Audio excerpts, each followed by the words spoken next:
आप सभी पत्रकार साथियों को मेरा नमस्कार। आज की प्रेस वार्ता में किसी परिचय की मोहताज नहीं है। हमारे बीच में विश्व में कुश्ती के मैदान में भारत का परचम लहराने वाली हरियाणा की विधायक विनेश फोगाट जी आज मेरे साथ हैं। साथियों, बेटी बचाओ का नारा देने वाले देश के प्रधानमंत्री उत्तर प्रदेश के जिस संसदीय क्षेत्र वाराणसी से चुनकर आते हैं, ये उसी वाराणसी की एक बेटी की आप बीती है। बेटी का नाम रोशनी जायसवाल है। बेटी को एक शख्स जिसका नाम सैफरन राजेश सिंह 4 साल से इस बेटी का पीछा करना, धमकियां देना, बलात्कार की धमकियां देना की हिम्मत दिखा रहा था।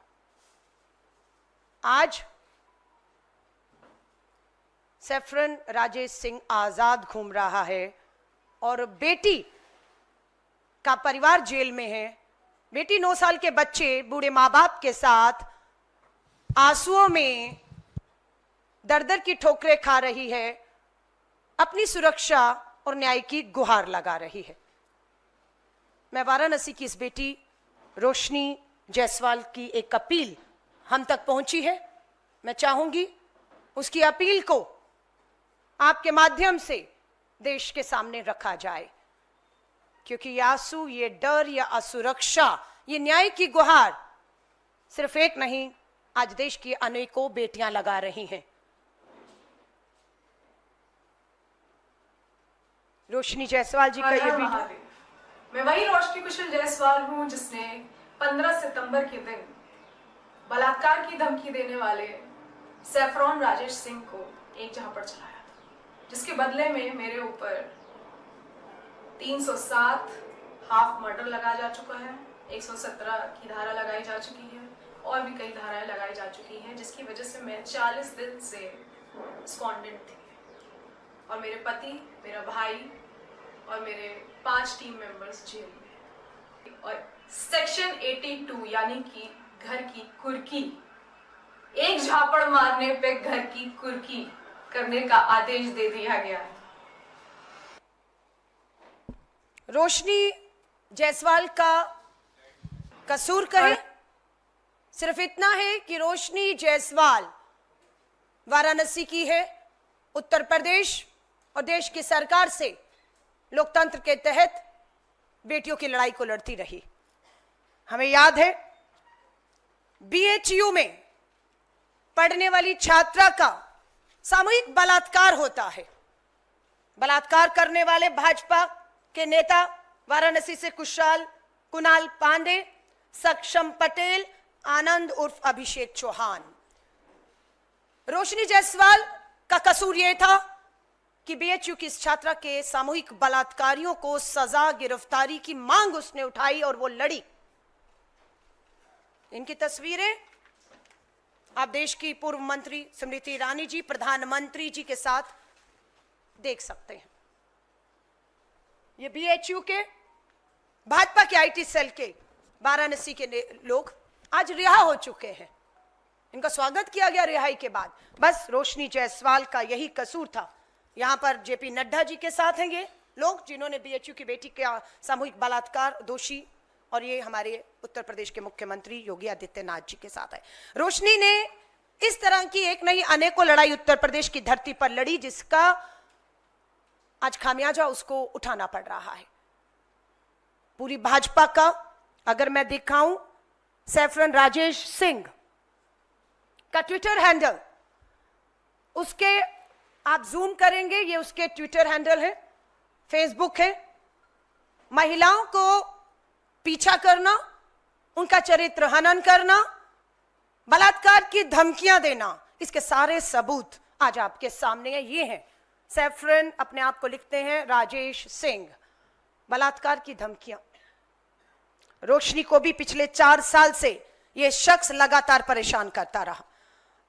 रोशनी की हिम्मत ने जवाब देना शुरू किया तो रोशनी 13 सितंबर को वाराणसी के पुलिस कमिश्नर और डीएम को मिलती है, लिखित में शिकायत करती है। 13 सितंबर को जवाब मिलता है कि कोई कार्रवाई की उम्मीद ना की जाए, भाजपा का ये नेता है, आरएसएस संघ से जुड़ा है, कोई कार्रवाई नहीं होगी। ये 13 तारीख को पुलिस कमिश्नर और डीएम वाराणसी का जवाब है। और ये है 13 तारीख का पत्र जो रोशनी जायसवाल ने डीएम और कमिश्नर को 13 सितंबर को लिखा। इसकी कॉपी आपको दे दी जाएगी। उसके बावजूद भी इस आदमी की हिम्मत कम नहीं होती और लगातार बलात्कार की धमकियां देने का काम जारी रहा। रोशनी जायसवाल का कसूर यह था कि इसने ठाना कि मैं इसके घर जाकर इसकी परिवार की महिलाओं से बात करूंगी और ये जो बलात्कार की धमकियां दे रहे हैं उनके परिवार की महिलाओं को दिखाकर इस शख्स को शर्मसार करने का एक प्रयास था उसका।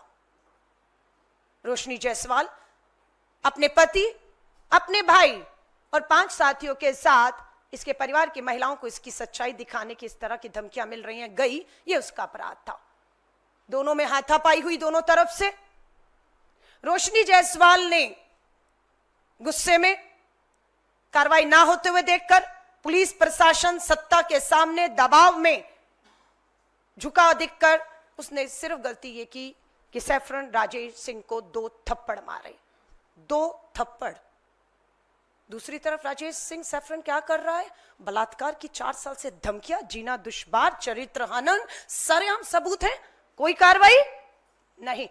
रोशनी जायसवाल 15 तारीख को इनके घर पहुंचती हैं और 7 बजे थाने जाकर अपनी शिकायत दर्ज करती हैं, एफआईआर दर्ज करती हैं। ये रोशनी जायसवाल ने 7 बजे उसी दिन जाकर एफआईआर दर्ज की, इस उम्मीद से कार्रवाई होगी।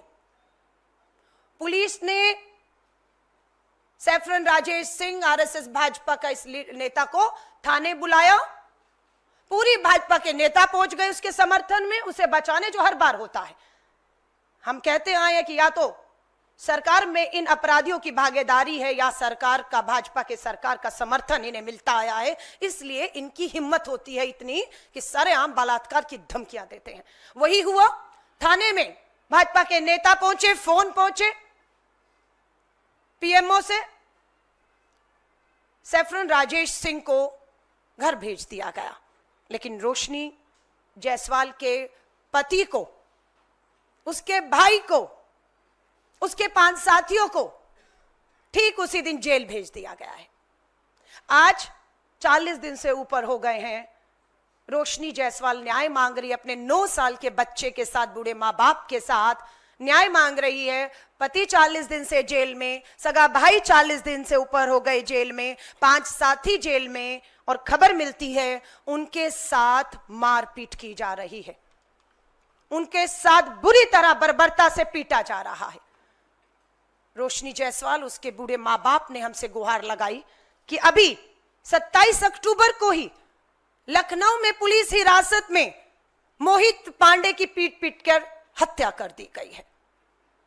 40 दिन से रोशनी जायसवाल का भाई, पति, 5 साथी पुलिस हिरासत में, उन्हें बुरी तरह से, जो हमें सूचना मिली है, सच्चाई क्या है ये वहां की पुलिस को बताना चाहिए। 40 दिन मारपीट की जा रही है और ऐसा लगता है कि मोहित पांडे की तरह उनकी भी किसी की एक पुलिस हिरासत में पीट पीट के हत्या का डर बना हुआ है।